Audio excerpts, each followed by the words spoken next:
ஜோதிட அபிமானிகள் அனைவருக்கும் வணக்கம். நான் கோவையிலிருந்து சிவசக்தி ஜோதிட பீடத்தின் உங்கள் செல்வராஜ். முதல்ல நான் என்னுடைய குலதெய்வம் முத்துமுருகனையும் சீலக்கரித்தாயையும் வணங்கி, சமயபுரத்தாளையும் வணங்கி, எனது உபாசனா தெய்வம் பாண்டி முனிசனையும் வணங்கி இந்த பதிவை உங்களுக்கு சமர்ப்பணம் பண்ணுறேன். நீண்ட இடைவெளிக்கு பிறகு என்னுடைய ஜோதிட அபிமானிகள்லாம் ஒரு கருத்து கேட்டுக்கிட்டு இருந்தாங்க.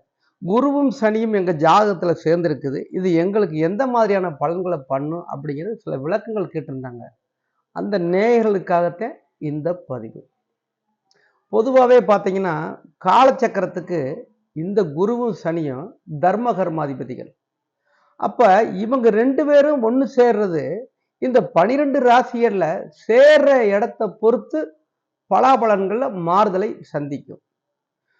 குருவுக்கு சொந்தமான வீடு 2 வீடு இருக்குங்க, தனுசு ராசியும் மீன ராசியும். அதே போல சனி பகவானுக்கு மகர ராசி கும்ப ராசியும் 2 வீடும் அவருக்கு சொந்தமான வீடு. இதுல குரு பகவானுக்கு மூலத்திரியோண ராசின்னு சொல்றது இந்த தனுசு ராசி. அதை போல சனி பகவானுக்கு மூலத்திரியோண ராசிங்கிறது இந்த கும்பராசி. உங்க ஜாதகத்துல எந்த தசை எந்த புத்தி நடந்தாலும் மூலத்திரியோண வீடுகள் பொதுவா இயங்கிக்கிட்டே இருக்கும். அது என்னங்க மூலத்திரியோண வீடுங்கிறது எங்களுக்கு புரியலையே அப்படின்னு சொல்லி சில பாமரர்களா இருந்து ஒரு கேள்விகளை முன்வைக்கலாம். அவங்களுக்கு நாம புரிகிற மாதிரி சொல்றது, இப்ப பொதுவா நாம தூங்கிக்கிட்டே இருக்கோம். அப்ப நம்ம தூக்க நிலையில கூட நம்ம இருதயம் எப்பவும் துடிச்சுக்கிட்டே இருக்கும், அது இயங்கிக்கிட்டே இருக்கும்.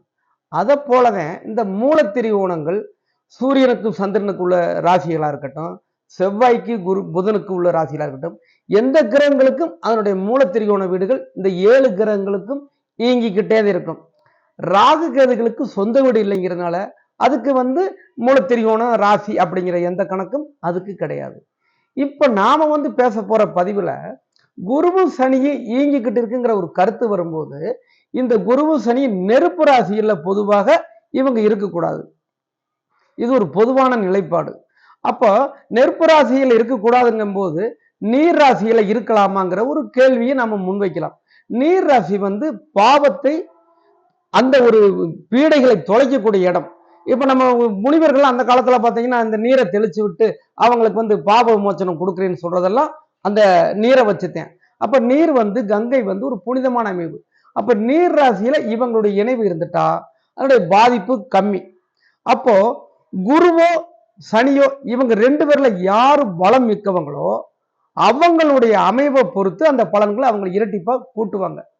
அப்போ இந்த குரு சனி இணைஞ்சிருக்கிறவங்க பொதுவா அவங்க எந்த ஏரியாவில் இடத்துல இருக்கிறாங்களோ அவங்களுக்குன்னு ஒரு பேர் இருக்குங்க. இவங்க பொதுநல மனப்பான்மை உடையவங்களாக பொதுவா இருப்பாங்க.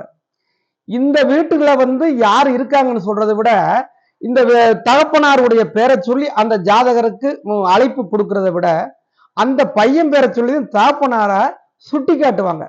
அப்போ இவர் பொதுஜனங்களுக்கு ஒரு தெரிஞ்ச முகமாத்த இந்த குரு சனி இணைவு உள்ளவங்க நிச்சயமா இருப்பாங்க. இவங்க பொதுவுல நல்ல காரியங்களுக்கு உடன்பட்டு உள்ள போய் தன்னால முடிஞ்ச பொதுநல சேவை செய்யறதுல ஒரு தியாகியோட இருக்கிற மாதிரி மனப்பான்மை உடையவங்களா இருப்பாங்க. இதை ஜோதிடத்துல என்ன சொல்றாங்கன்னா, நெருப்பு ராசிகள்லையும் நிலராசியிலையும் இந்த கிரகங்கள் இருந்துட்டா இதை பிரம்மகத்தி சாபதோஷம்னு ஜோதிடத்துல சொல்லுவாங்க. நீர் ராசியில இருந்துட்டா அது மோட்ச ராசி. அதுக்கு இதுல ஒரு தப்பு தவறுகள் இருந்துட்டாலும் கூட அவங்க இந்த பிரம்மகத்தி சாபதோஷம் பரிகாரம் பண்ணா வெளியே வந்துடலாம் அப்படிங்கிற ஒரு கணக்குங்க. மற்றபடி பாத்தீங்கன்னா இப்ப ஏங்க இந்த குருவு சனி இணைவை பத்தி இந்த நேரத்துல பேசக்கூடிய ஒரு நிலைப்பாடு என்னன்னா, இப்போ கும்பராசியில சனி பகவானும் அவருக்கு திரிகோணத்துல குரு பகவானும் இப்ப கோச்சாரத்துல இருக்கிறாங்க. இந்த சனி பகவான் மகர ராசிக்கு மீண்டும் அடுத்து ஜூன் மாசம் 29ஆம் தேதி பின்னோக்கி வரக்கூடிய ஒரு சூழ்நிலை இருக்குது. அதை நம்ம அடுத்த கட்டமா வேற ஒரு இதா பார்ப்போம். அப்ப இந்த குரு சனி இருக்கிறதுனால காலச்சக்கரத்துக்கு இவங்க நன்மை செய்யக்கூடியவங்க தான். இவங்க இருவருமே பொதுவில் பார்த்தோன்னா அந்த ஜாதகருக்கு அந்த மாதிரி இருக்க பிறந்தவங்களுக்கு உண்ண உணவு, உடுக்க உடை, இருக்க இருப்பிடம்ங்கிறத வாழ்க்கையில் எந்த காலத்திலையும் தங்குதடை இல்லாம கிடைக்கக்கூடிய ஒரு சூழ்நிலையை கொடுப்பாங்க. இதுல அவங்கவங்க சுய ஜாதகத்துல சில மாறுதல்களை சந்திக்கலாம். அது நான் பேசுறது ஒரு பொதுவான நிலைப்பாடை பத்தி தான் இப்ப நான் உங்களுக்கு பேசிக்கிட்டு இருக்கேன். அப்போ இந்த குருவும் சனி இணைகிறதுனால அவங்க வாழ்க்கையில தாழ்மட்டத்துக்கோ தடுமாறி விழுந்துட்டாலோ மீண்டும் அவங்க தன்னுடைய நிலைப்பாடை எட்டி வாழ்க்கையோட உயரத்துக்கு உச்சத்துக்கு கண்டிப்பா போவாங்க.